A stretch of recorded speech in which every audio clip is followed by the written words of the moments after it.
Wednesday, March 25th, 2010.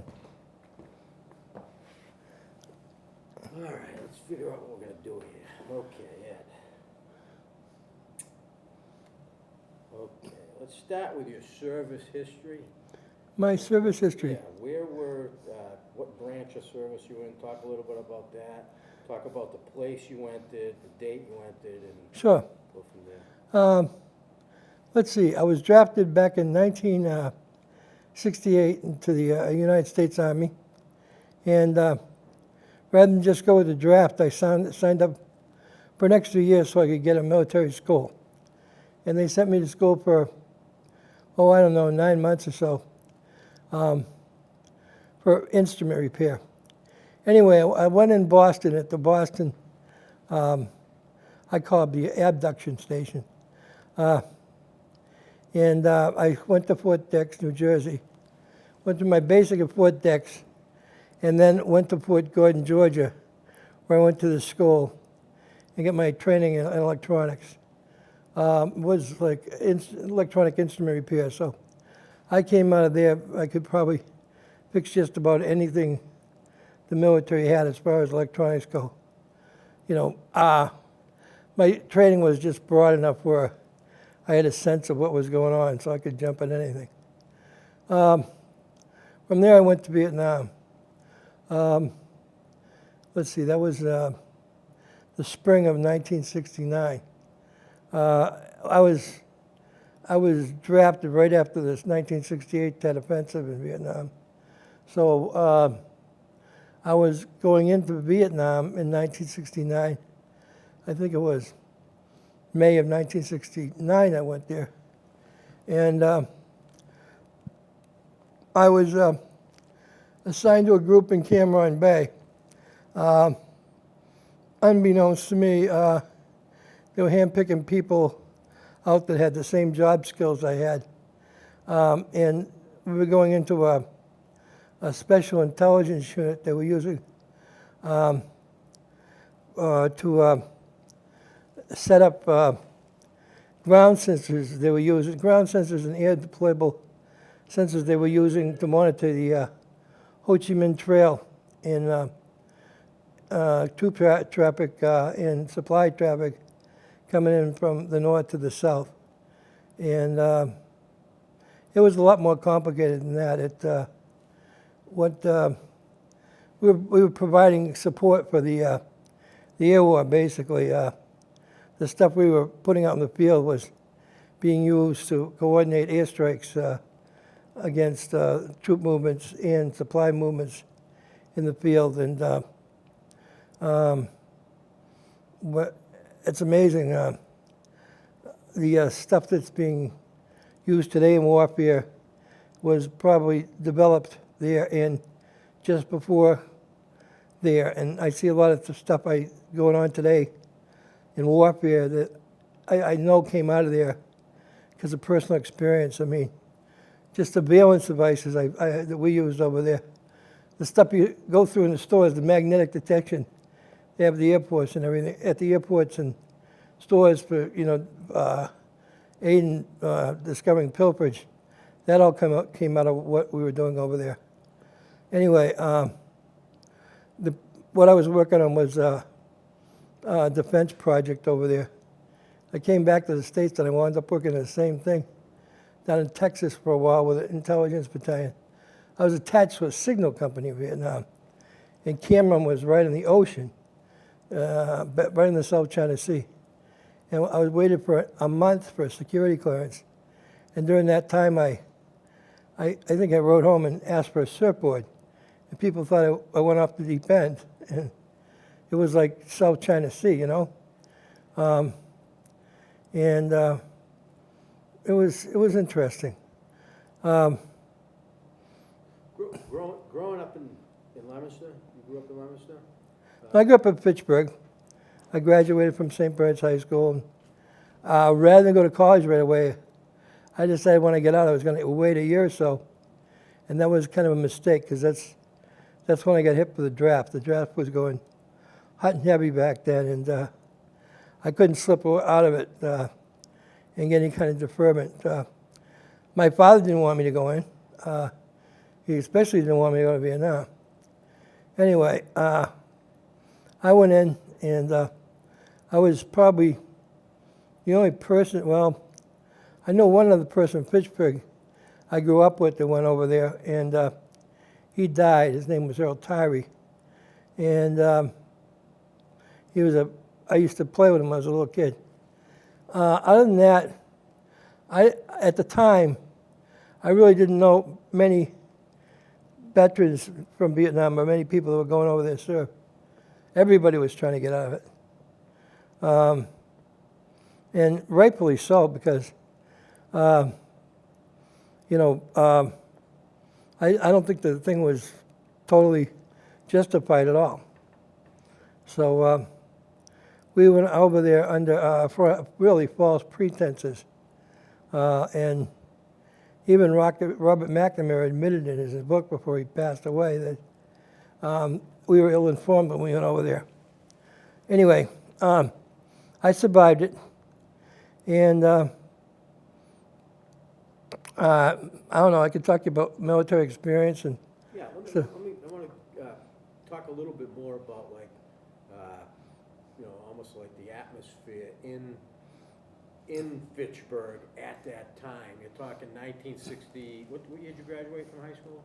67. Okay, so you graduated from high school in 1967, and what was the atmosphere around, your peers, people your age, with this war that was pretty much hanging over your head? Well, everybody's trying to get into college or junior college to avoid it, because there was no volunteer army. The draft wasn't a lottery. The draft was mandatory. In fact, the person that was the head of the draft board happened to be a cousin, and her kids didn't go, and I wound up on her list. Anyway, I can't speak ill of the dead. Anyway, so anyway, I wound up being on the top of the list in, I think it was March or April of '68, and that was a year afterwards. And I spent the most of that year hanging around Leominster. I worked over at Tom McCann's warehouse on Adams Street, and there were kids in there, and we were just partying and having a good time. Being not really young teenagers that there was plenty of work at the time. We didn't have to worry about jobs, so we were just making the best of it. Actually, when I graduated from high school in '67, I spent the summer of '67 at Hampton Beach, New Hampshire, at Howard Johnson's stand. That was interesting. That was the summer of love, they call it. And one of my associates from Leominster spent the summer with me up there, and we had a great time. So that was like the calm before the storm. So excuse me, I got a cold. The options you had, okay? Did you have any options versus, like, you got drafted and you decided to sign up, you said, for an extra year and take electronic courses? Yeah. Mm-hmm. Now, what were the reasons behind that? Figured that the war was going pretty intensely at that point, and figured that maybe things had changed between the time I enlisted and the time I was finished school. But by the time I finished school, I was a primo candidate to go over there. And name came up on the list again. A lot of people I graduated with went overseas to Germany and other places. But, once I got in and went through my school, I wasn't really afraid of the thought of having to go over there. And the whole time I was there, I was never afraid at all, which is interesting. I don't know, I guess you put out of your head the fact that you could get killed. It's like, it's like anything else. When you get in a car and, start to drive down the street, you'd probably get killed easier that way than you couldn't get in combat. So I won't say I was patriotic about anything. Nobody was patriotic. Everybody was trying to avoid the draft back in 1967 by going to college or working in a defense plant. If you had a job that had you could have a job where you could get a deferment, but those were hard to come by. But college was definitely a deferment. And then, I don't know if it was in 71 or 72 when they started to get a lottery. And after the lottery, they made it voluntary. And I don't know how long before when that happened.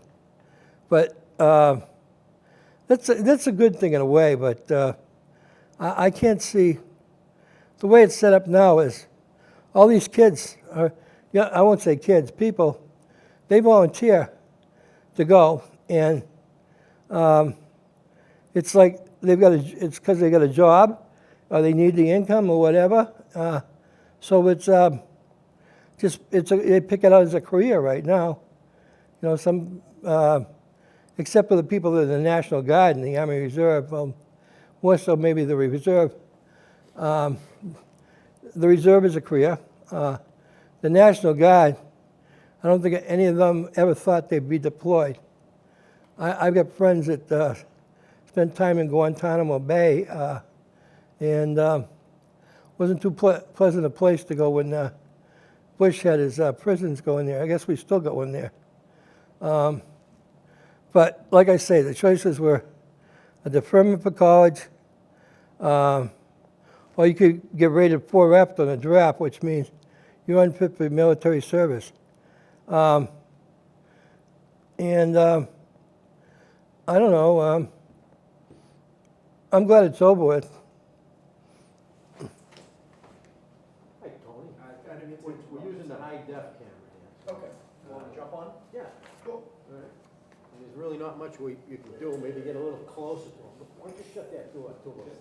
Over a couple of times.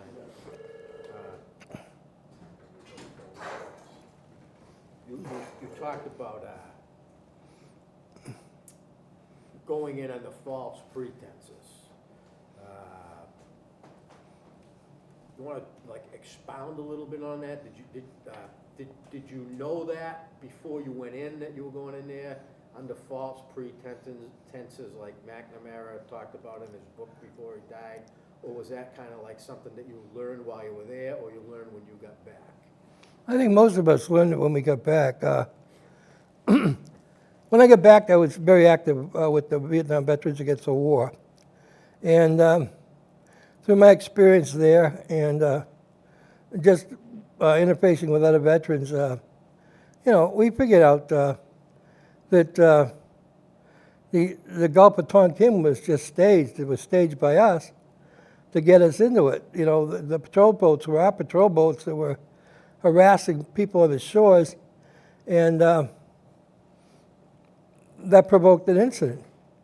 And they used that incident as an excuse to go in there. I think we had advisors in there before. We had advisors in there since the French vacated the place, after Dien Bien Phu. But the Gulf of Tonkin was the catalyst that got us involved in, bringing troops into that war beyond being an advisory capacity. And as far as my feelings go, all that life over there was wasted. I mean, what good did it do us? The Vietnamese are governing the way they want to govern themselves, and I think things worked out pretty good for them.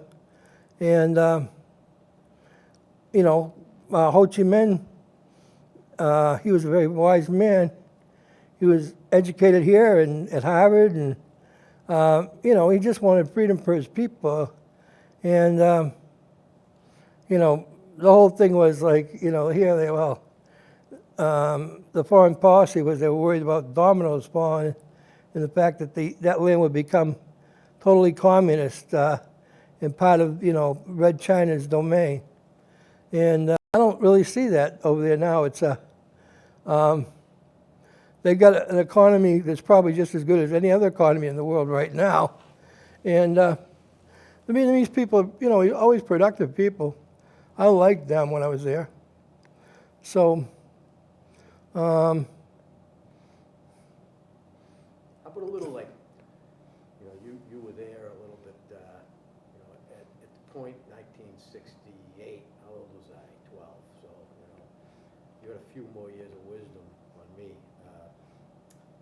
Where was I going with this question? A few more years of wisdom at that point than I did.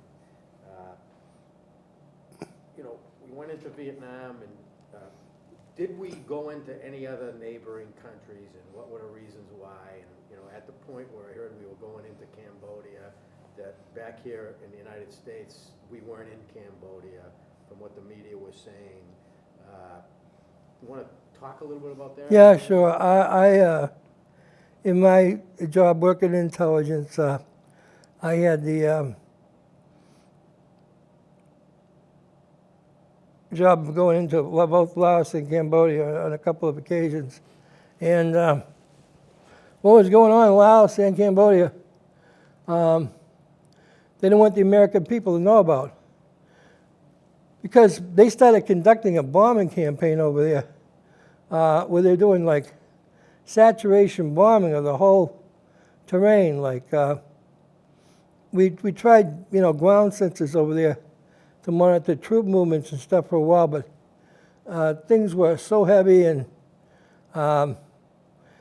people in Washington were so frustrated with the way the war was going, they just said, let's just go in and do this place in. I've got a slideshow that we put together. I put together with the Quakers back when in 1971, 1972, when I came back, that depicts some of the saturation bombing.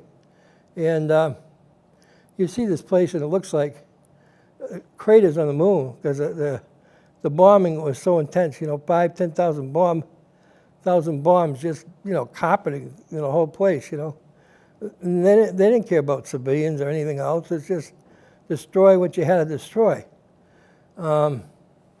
It's the same thing with like using napalm. There's a famous picture of Vietnam of a little boy that's running away from his village.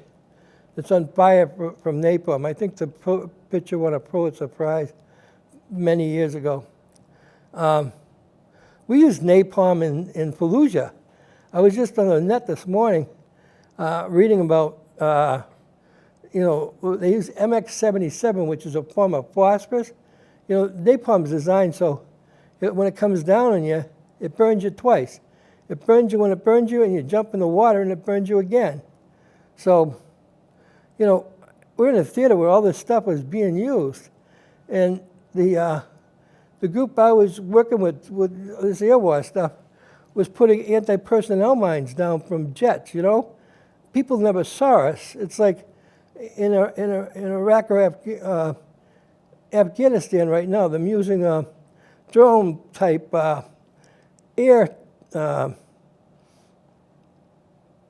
airplanes. I won't call them jets because they're not. They're propeller-driven. But those things fly like it's 50,000 feet. And, they're dropping munitions on these people using cameras.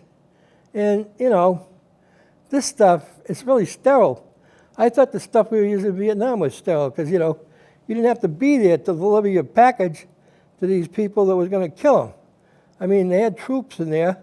But, like the troops never worked out. Like all these guys that died at Hamburger Hill and all that stuff, they gave up on all that stuff because it wasn't working. I mean, it was like playing football, like a ground-taking game. You get so much ground, somebody else comes back and takes the ground back. What good have you done? It's like Iraq. Same thing. We go in and try to set up what they were trying to set up there. And as of today, they're still bombing away the way they were bombing away before. And they don't care whether we're here or, gone. It's just the way we conduct foreign policy. It's sinful. I mean, it makes me afraid to travel overseas because, people in the rest of the world really hate us. People don't realize how much Americans are hated out off their shores. And I hate to say that, you know, because I'm as patriotic as the next guy, but I just see what's going on, you know. Now, these ground sensors that you were putting in, were you physically involved with putting these things in, like actually setting them up? Yeah, occasionally. And how would that work? And they were most of them were seismic. We had devices we put around perimeters, like where troops were set up, like in Da Nang, the 3rd Marine Division was out there, and we had these. We do a whole perimeter with these devices, and they were all set up so they were coded. So if anybody was intruding, they'd set by walking, they'd set up the sensors, and somebody be monitoring them, and they call in an airstrike, or they just open fire on them. And like on the trails, they had acoustic monitors, and monitors with cameras on them, so they could take your picture if the thing was set up in a tree. There was air deployable sensors that would drop from planes, and they set up on the jungle canopy, and they'd have a television camera in there. They monitor your voice and your picture. Then they'd send an airstrike out to blow you away as you're walking down the trail. Pretty sophisticated stuff for the time.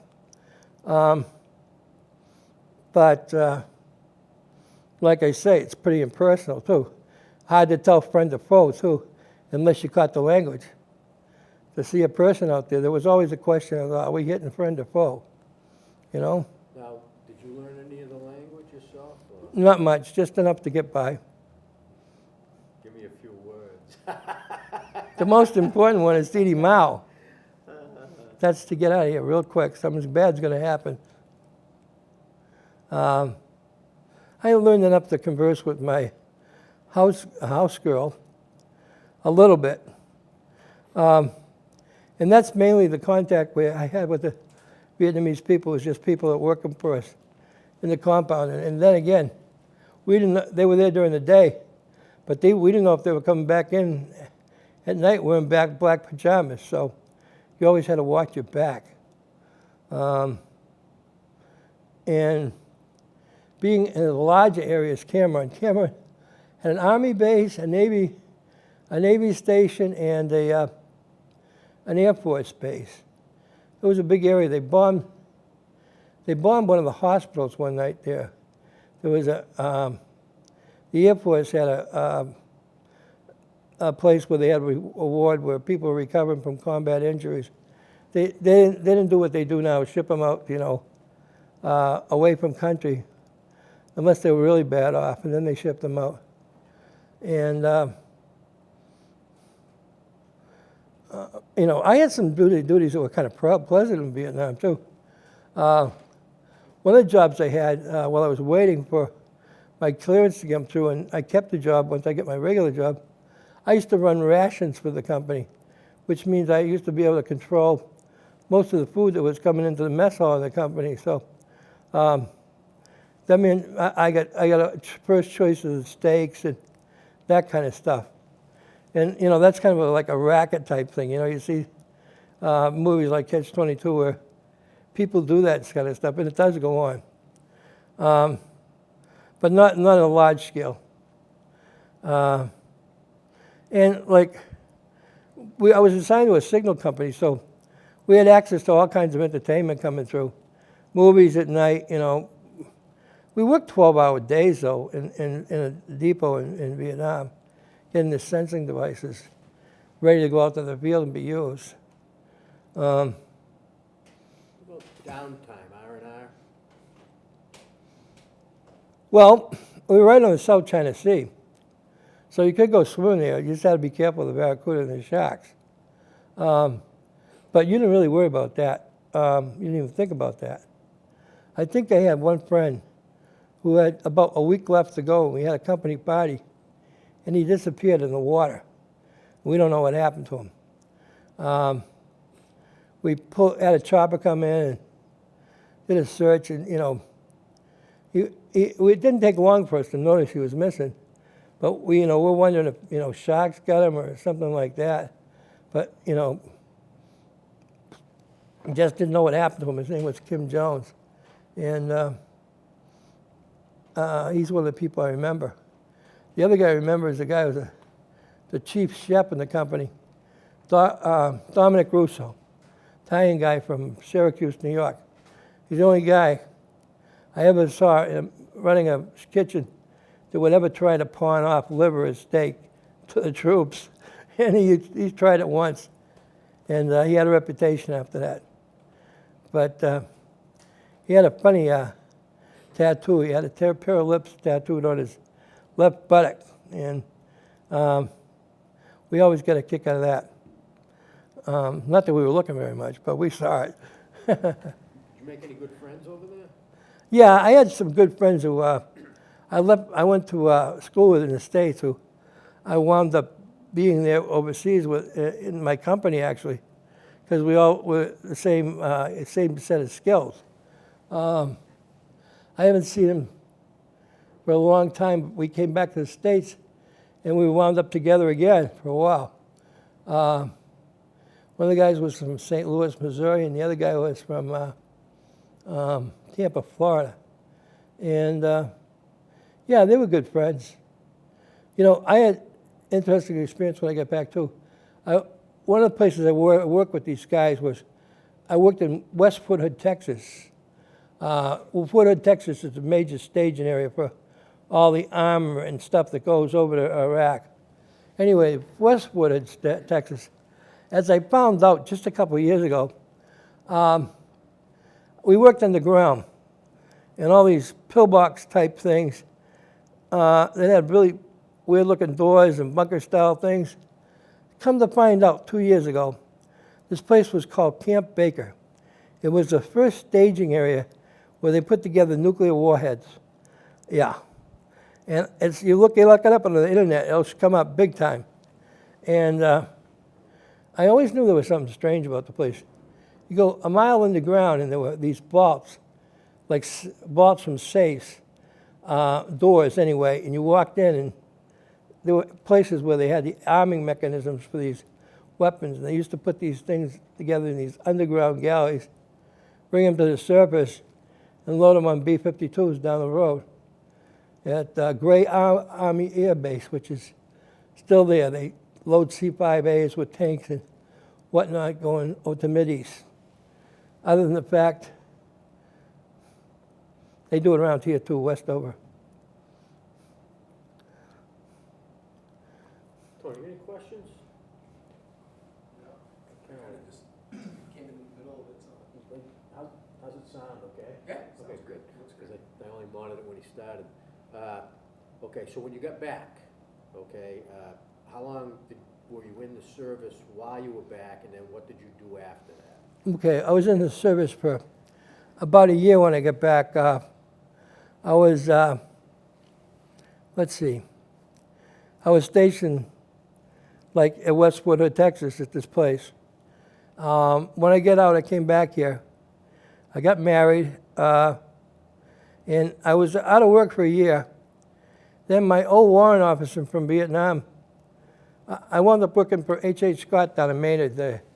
They used to make stereos. The old man Scott, he invented stereo. I worked with him for a little while. And then my former warrant officer from Vietnam showed up there. And he stayed for a couple months, and he left. And I get a phone call one day and asked me if I want to, from him, asked me if I want to go to work up at Sanders Associates in Nashua, New Hampshire. So I went up there, checked it out, and the job was similar to a job I'd been trained for in the military. It was like doing electronic calibration and instrumentation. So I went up there, stuck with that for a few years. Then I came back to Mass and landed a job at Digital. Worked doing the same thing at Digital for a while. Then I finally landed a job as a marketing manager for Digital. Worked doing that for a while. Then I worked as an MRI engineer after Digital let me go in 92 and 93. So I went to work as an MRI engineer in was putting MRIs together and testing them for a few years. And then I went to work with the state prison system at MCI Shirley, teach electronics, which when that job ran out, actually I had a heart attack in '98, and that kind of put the kibosh on traveling. So, yeah, I worked in the state prison system for 2 years, just before 9/11, and I retired out of there because, well, they let me go because they decided inmates didn't deserve training after 9/11, and so they've since changed their minds and are doing it again, but I saw the opportunity to retire, so I retired at 100% disability in between Social Security and the military.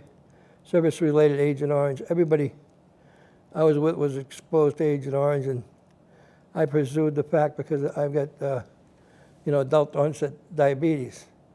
So, when I came back here too, I got involved in music and all kinds of stuff too, That's part of my life. Raised a couple of kids. Been active in the community. You mentioned Agent Orange. How was everybody in your group exposed to Agent Orange? They sprayed it everywhere. We were in the airfield, and they had to make sure that all the foliage was, taken care of, get rid of it so nobody could hide in it. And they sprayed it all over. They sprayed it on the rice paddies. They destroyed all the land over there. I mean, they didn't want them to be able to grow food. I would rate the whole thing as a complete genocide on our part, if you really want to get right down to brass tacks. I mean, I don't think where we go we do any good, as far as the military goes.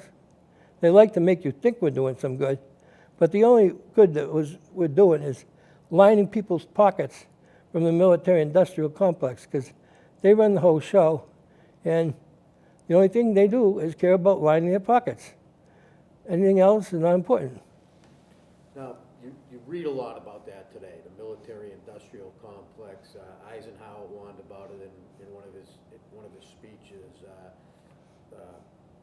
Maybe you can expand on this, but like Vietnam was that like this country's first epiphany in regards to that? And if you look at what's going on today, do you think the kids today have the same realization about what is really going on overseas like the Vietnam veterans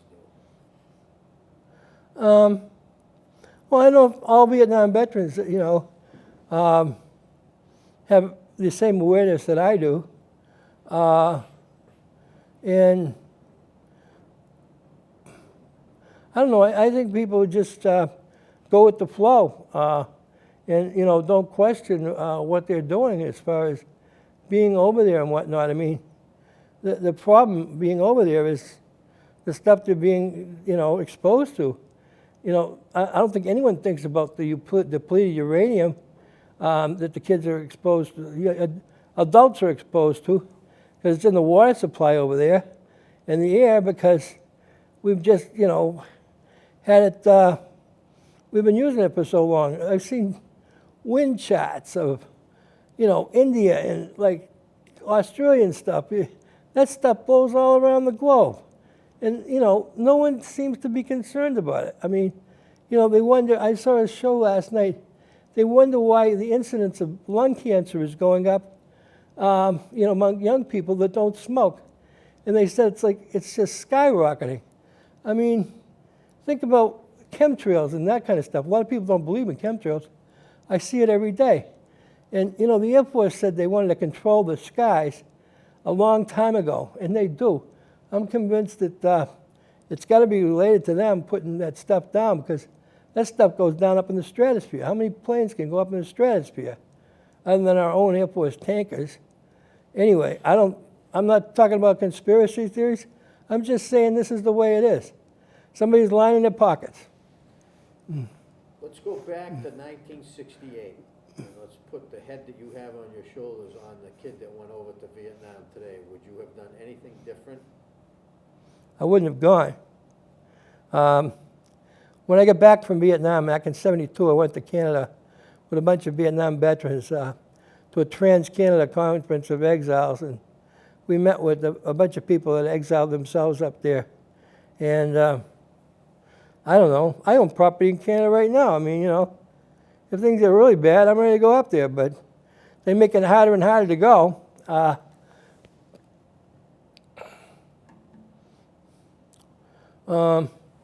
What was the original question?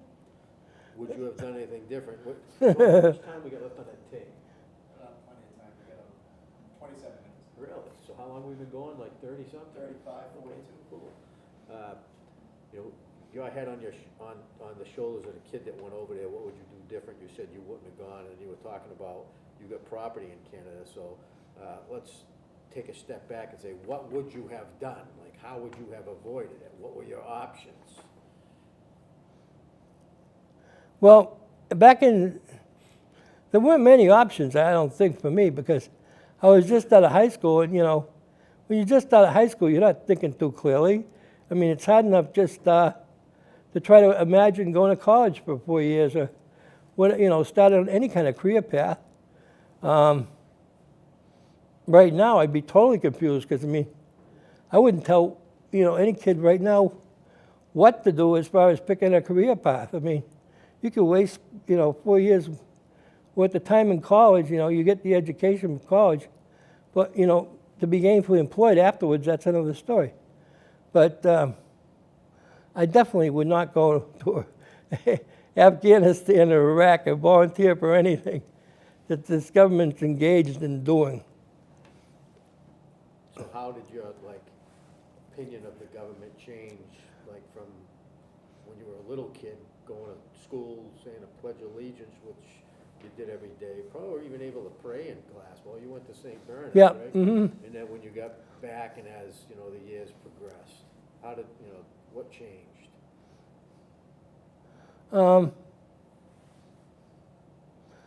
Well, I wouldn't say I haven't become an agnostic or anything. I still believe in, you know, a creator and all that kind of stuff. And I don't know. I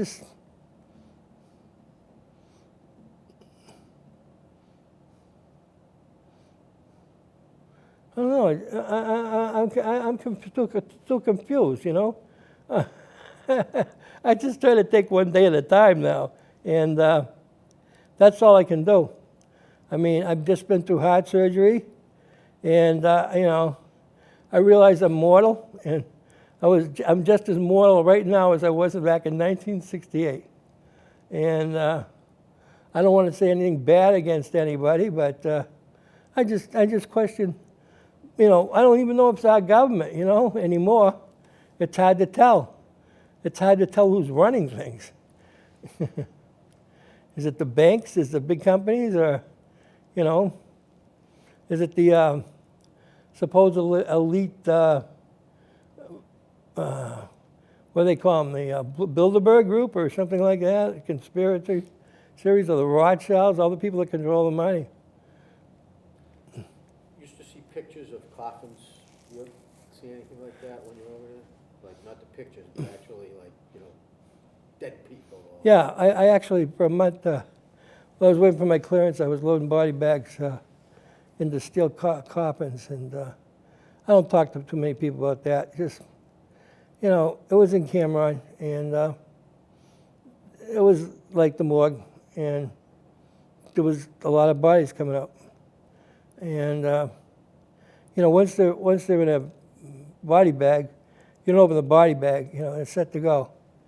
But it's scary. Well, that was probably the scariest part, was seeing all that happening. You know, just these things being loaded on planes. I mean, you like to see people leaving upright, not in a box. Anything else you think we should talk about? I don't know. I said, you know, right now I think they were talking about, starting to show pictures of people coming, coppers that were arriving at Dover, Delaware.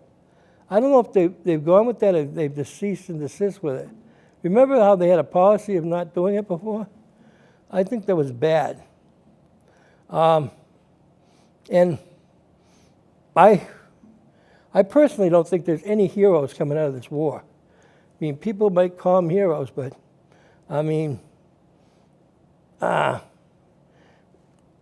there's nothing heroic in just doing your service, unless you save somebody's life or a buddy's life, And I was involved with that in Vietnam. I had buddies that were exposed to a rock attack, April 1st, 1969. The only day we were attacked in Cameron Bay, it was a rock attack. And they ordered us out to stand around tanks of JP4 jet fuel in a depot that was right next to the airbase. And it was kind of a stupid order on a rocket attack to put guys standing perimeter guard around tanks of fuel where the rockets were just sliding off the tops of the tanks. Anyway, the only officers I saw getting any medals over there were writing their own. So that kind of puts a fallacy to that thing for me as far as medals and whatnot. No, you said you don't like to talk about this, but we were talking about, like whether they ceased and desist, showing, the bodies coming back now. There's not as many, knock on wood, as during, the Vietnam, what do we call it, the conflict, the war, what do we call Whatever. it? But that was one of the binding ties, I don't know what the word is, that kind of like swayed the American public to, put up the anti-war protests when they were seeing all these, Right. pictures and newsreel footage of what was really going on. And do you think that that might be part of like the strategy, not to show that, not to dwell on that, so that the, the populace in the United States really sees this as something that isn't there. It's almost like, well, it's not real to us yet. You know what I mean? Well, yeah, if you don't see it, it's not real. And like I said before, with the advent of all these drones and drone warfare, the engagement must be much less. If they got a target, they send a drone in to get it. I mean, they got drones right now that can fly through a window and, drop a little package on somebody and blow them away. I mean, little helicopter-style drones. I think they sell the same style of drone in Radio Shack. You can put a mini camera on and, do whatever you want. So our methodology is changing. And like I say, it's becoming much more sterile. So less personal, it takes the actual like horror, as Marlon Brando said in Apocalypse Now, the horror out of war, almost makes it acceptable. I don't think it'll ever be acceptable. I think it was the Marine Corps General Smiley Butler always said that war is a racket. And I think he's right. And that's, it's never going to be acceptable to me. Unless they're on our shores, somebody attacking us and, saying we're going to take over. Another story. But we can't be policemen of every place. We're just not big enough. And we don't have the people. I just think it's absurd that we can act as policemen for anybody other than ourselves. Not that I'm an isolationist, but I just I've had it with all the rhetoric from Washington and wherever. Do you think that the young people now are starting to see this, or do you think that they're... No, I don't think they're aware. I think they're still all trying to have a good time, no matter what the economic conditions are. When you're only young once, right? And you might as well enjoy it. But I can't see them being overly concerned about this war because they don't see it, you know? The only way they see it is if they're desperate for a job, they got to join the military, and whammo, they wind up there. That's the only way they're going to be concerned. Do you think that that might be one of the reasons why they haven't implemented a draft? Because if they implement the draft, then kids are gonna say, wow, this strikes home, and it's gonna start opening up some eyes. You think that's part of the strategy? Or? I don't know. I don't think there's any reason to. I mean, Obama's talking about national service, but I don't even see any reason for that right now, you know? Other than the fact that the country's infrastructure is falling apart, and we need some people to help put it back together. You go out and look at the roads and the whole thing, the schools, everything's just a mess. And we need good young people to put it back together. You and I can't do it, Jack. We're getting too old. Don't say that. I think that's good. Tony, anything? You got any questions about Vietnam? I'm sure I'll have a ton of questions as soon as we look at it. Lieutenant Dan? I think we got it all. Talked about digital coming back. One more question. What you learned in electronics school seems like it helped you on your career path. Yeah, it did. Okay, would you have, just say there was no war, what do you think you would have went into?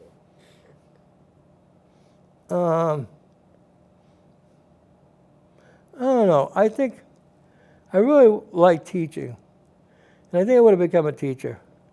That was the most rewarding experience of my life, was working with those inmates at MCI Shirley. I mean, it might have been a captive audience, technically. But I had 30 people every day, and they were like sponges. It's nice teaching adults because, you know, most of them want to learn. And I was doing curriculum and all kinds of stuff because they didn't have anything when I started. And I think that would have been the most rewarding path I could have taken. But electronics was okay, but I couldn't do that job anymore. Everything's throwaway now. Perfect. Let me get you the water that I didn't get you earlier. Oh yeah, no wonder I'm so dry. I feel like a prune. I think we pretty much covered everything we need to cover, unless you think of something while I'm getting you your water. No.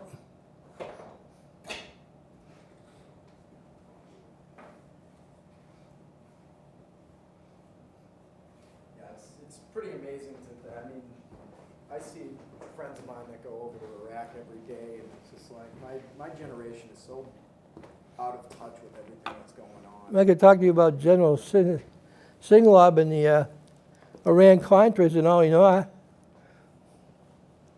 tape we get left? Still going, we got 60. Might as well talk a little bit about that. Well, I don't know anything about it. when I got stationed at Westwood, Texas, back in 1971 when I came back, I was with a group called Project Master, Mobile Army Sensor Systems Test Evaluation and Review. They field tested sensors. And the guy that was the commander of the unit was General Singlab.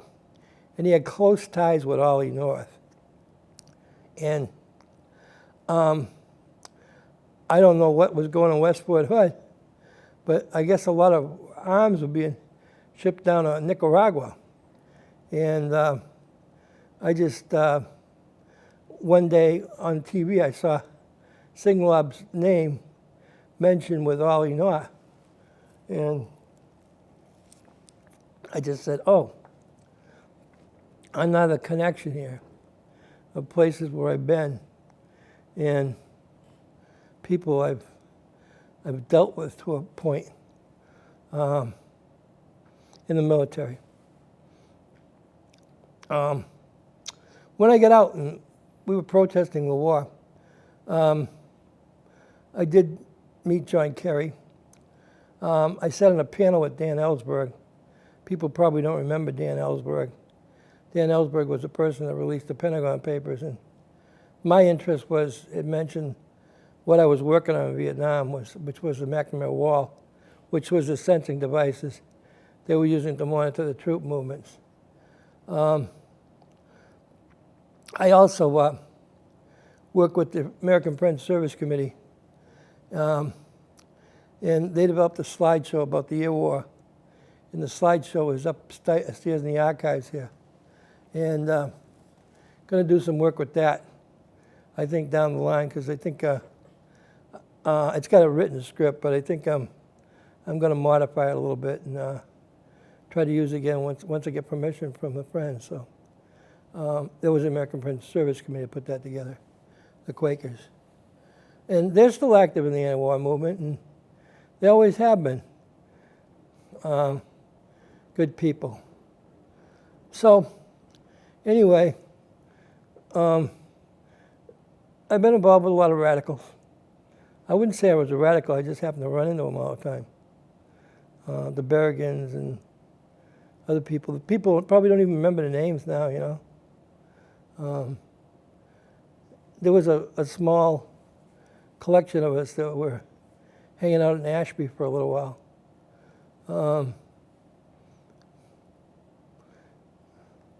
Anyway, most of the people I know right now are doing good in the community. The veterans and whatnot. But I'm really interested in this project. It's good to get people to come out and talk a little bit, you know. I could talk more, it's just I'm losing memories.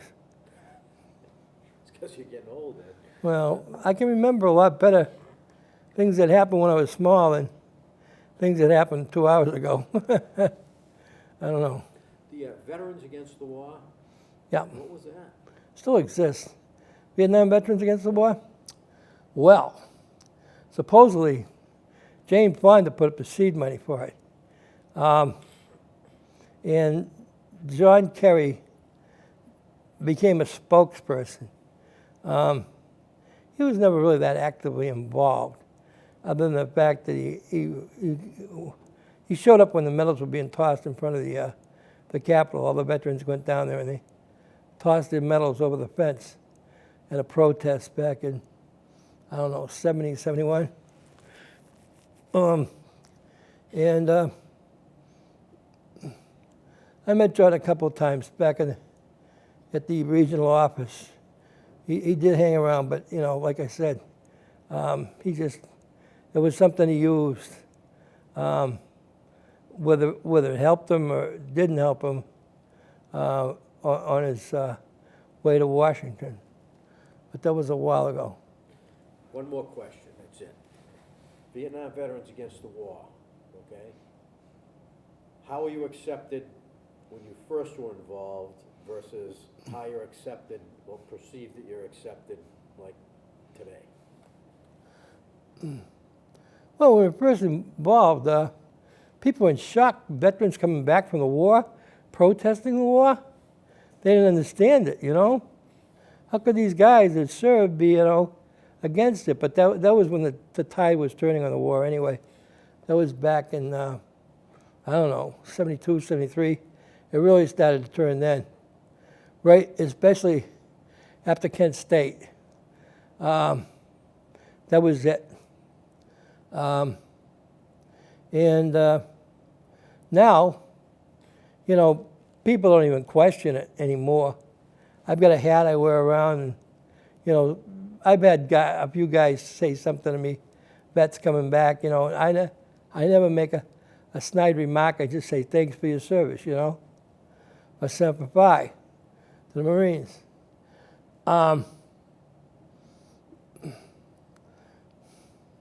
There's nothing wrong with protest. This country was built on protest. So if a bunch of veterans, back in World War I, there was the government was going to give a bonus to veterans, and they reneged on the bonus, and the veterans marched on Washington.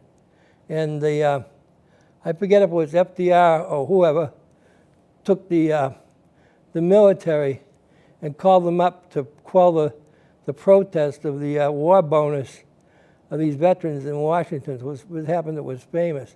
But that wasn't being protesting against the war.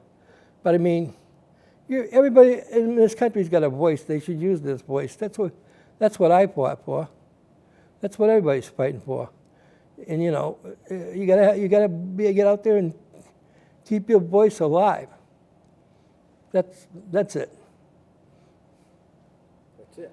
Right. That's it. That's it. Good, Ed.